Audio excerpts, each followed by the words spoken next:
Batudaka hiduplah seorang gadis yang cantik jelita, namanya Bunga Tia. Ia gadis yang lemah lembut, halus budi bahasanya, menghormati dan mengasihi kedua orang tuanya. Kecantikannya menjadi pembicaraan orang sampai kemana-mana. Pada waktu itu di negeri seberang hiduplah seorang pangeran yang bernama Jong Edeng. Dia seorang pangeran yang baik budi, pasukan perangnya gagah perkasa, angkatan lautnya sangat disegani. Pada suatu hari masyarakat Pulau Batudaka sedang mengambai, yaitu suatu tradisi menangkap ikan secara beramai-ramai dengan menggunakan daun-daunan. Tiba-tiba dari kejauhan nampaklah sejumlah besar kapal yang menuju ke arah pantai. Mula-mula yang nampak benderanya, tiang layarnya, dan badan kapal seluruhnya.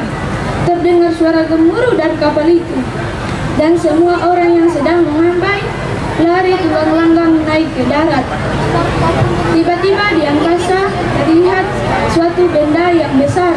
Benda itu adalah batu yang dilemparkan ke tengah-tengah laut yang menimbulkan gelombang besar berbuih bergulung-gulung bagaikan tsunami menghadang kapal-kapal tersebut.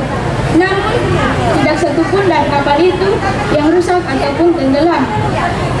Itu tidak mungkin, seru si pelontar batu yang tidak lain adalah Panglima Angkola Mongae Pulau Batudaka.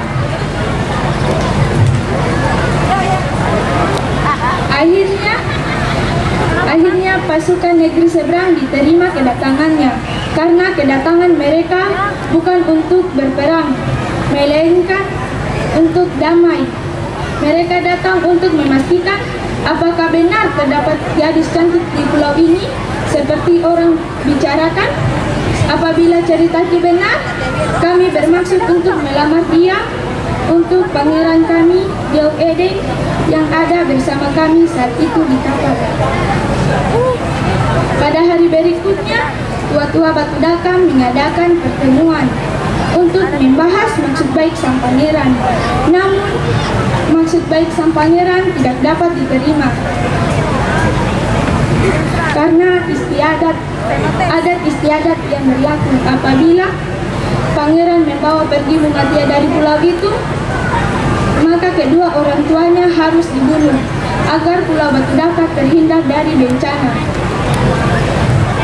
Muncullah ketegangan di kedua belah pihak, baik di pihak Mongae Pulau Batudaka maupun di pihak pasukan negeri seberang. Akhirnya Pangeran Jong Edeng mengirim utusannya untuk menemui tua-tua Batudaka dengan pesan, "Aku ingin bertemu kekasihku Bunga Tia di atas puncak gunung itu," sambil menunjuk ke sebuah gunung yang di atasnya datar. Dan tua-tua Batudaka menyetujui permintaan itu. Pada hari terakhir itu Bunga Tia dengan dikawal dengan keang dan pasukan Mongae Pulau Batudaka naik ke puncak gunung. Tetapi Bunga Tia berkata kepada keang, "Biarkan aku sendiri yang ke sana. Kalian tunggu di sini." Terasa langkah kaki Bunga Tia begitu berat. Kini ia sadar bahwa masa depan Pulau Batudaka berada di pundaknya. Di sisi lain, sang pangeran juga sedang mendaki, dan ia berkata kepada pasukan yang paling ia percayai untuk tidak mengawal ia hingga ke atas. Akhirnya keduanya bertemu di puncak gunung itu. Tidak ada yang tahu apa yang mereka bicarakan, tetapi yang pasti hubungan mereka tidak dapat dilanjutkan. "Aku mengerti," kata pangeran. Dan Bunga Tia mengeluarkan sebuah kalung yang terbuat dari umbuyan dan mengalungkannya itu di leher sang pangeran. "Ini kuberikan kepada seorang pangeran yang sangat kucintai dan sangat kusayangi. Jiwa dan ragaku akan kuberikan kepadanya." Ternyata sang pangeran membawa kalung yang sama dan mengalungkannya itu di leher pangeran, di leher Bunga Tia. Tiba-tiba Bunga Tia terkejut. Ia melihat kedua orang tuanya berada di tengah-tengah pasukan Mengaen dan siap dibunuh. Oh tidak, Bunga Tia terjatuh dan tersungkur. Tinggalkan aku sendiri di sini. Ada apa, Bunga? Perkataan itu yang membuat hatinya lega. Dan perlahan ia bangkit dan hendak kembali. Mula-mula sang pangeran memaklumi hal itu. Tetapi berapa jurus kemudian, pangeran tidak dapat menahan hatinya. Pangeran pun menyusul Bunga Tia. Akan tetapi Bunga Tia berusaha untuk menghindar, tetapi sudah terlambat.